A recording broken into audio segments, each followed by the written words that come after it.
안녕하세요. 파란중 정보 채널입니다. 눈앞에 떠다니는 점, 실 같은 선 혹시 이런 걸 본 적 있나요? 마치 모기가 날아다니는 것처럼 보인다고 해서 이것을 비문증이라고 부릅니다. 스마트폰을 오래 보다가 혹은 밝은 하늘을 바라볼 때 이상한 점들이 둥둥 떠다니는 느낌이 든 적 없나요? 이건 단순한 착각이 아닙니다. 그렇다면 비문증은 왜 생기는 걸까요? 위험한 걸까요? 치료가 필요할까요? 오늘은 비문증의 원인과 치료법에 대해 알아보겠습니다.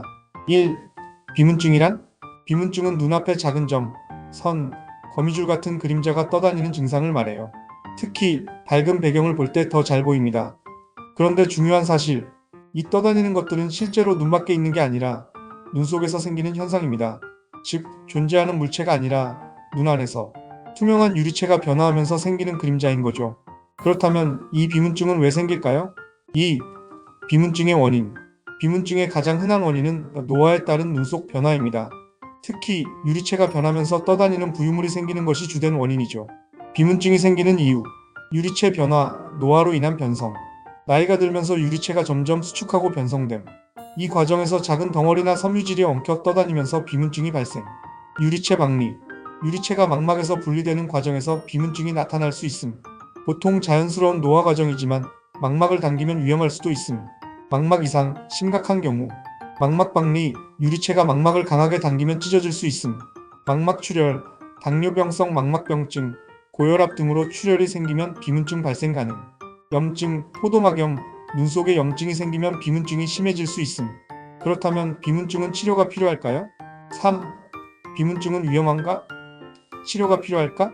대부분의 비문증은 특별한 치료가 필요하지 않습니다. 노화로 인한 비문증은 그냥 두면 점점 적응하면서 덜 보이게 됩니다. 하지만 일부 경우에는 심각한 질환의 신호일 수도 있습니다. 이런 증상이 있다면 빨리 안과에 가세요. 비문증이 갑자기 심해짐, 기존보다 개수가 급격히 증가, 번쩍이는 빛, 광시증이 함께 보임, 시야의 한쪽이 가려지거나 커튼처럼 막이 씌운 듯한 느낌, 눈을 다쳤거나 시력이 갑자기 저하됨. 이런 경우 망막박리나 망막출혈 같은 심각한 문제일 수 있어 응급치료가 필요할 수도 있어요. 4. 비문증 진료 관련 통계. 그렇다면 한국에서는 얼마나 많은 사람들이 비문증을 경험하고 있을까요? 건강보험심사평가원의 자료에 따르면 2008년 약 11만 명이 비문증으로 진료를 받았습니다. 2012년 약 17만 명으로 증가하였으며 이는 5년간 약 52.2% 증가한 수치입니다. 연평균 증가율은 8.8%로 나타났습니다. 성별로 살펴보면 여성 환자 전체의 약 64.0%, 남성 환자 전체의 약 36.0%, 여성이 남성보다 약 1.8배 더 많았습니다. 연령별로는 50대 전체의 31.5%, 60대 전체의 31.1%, 70대 전체의 13.9%, 특히 50에서 60대가 전체 환자의 약 62.6%를 차지하여 10명 중 6명은 50에서 60대 장년층인 것으로 나타났습니다. 이러한 통계는 노화와 비문증의 밀접한 연관성을 보여줍니다. 5. 비문증을 줄이는 방법. 완전히 없애기는 어렵지만 증상을 완화하는 방법은 있습니다. 눈 건강을 위한 생활 습관. 충분한 수분 섭취, 유리체의 상태 유지에 도움. 항산화 음식 섭취, 비타민C, E, 루테인이 풍부한 채소 과일 섭취. 눈을 피로하게 하지 않기. 스마트폰 컴퓨터 사용을 줄이고 충분한 휴식. 규칙적인 운동, 혈액순환을 원활하게 유지. 심한 경우 치료 방법. 레이저 치료, 레이저 유리체 유화술, 유리체 부유물을 작은 조각으로 깨뜨려 덜 보이게 함. 유리체 절제술, 아주 심한 경우 유리체를 제거하는 수술. 하지만 위험성이 높아 웬만하면 시행하지 않음.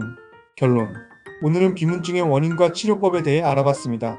대부분의 비문증은 자연스러운 노화 과정이므로 걱정할 필요는 없지만 갑자기 심해지거나 번쩍이는 빛이 함께 보이면 즉시 안과에 가야 합니다.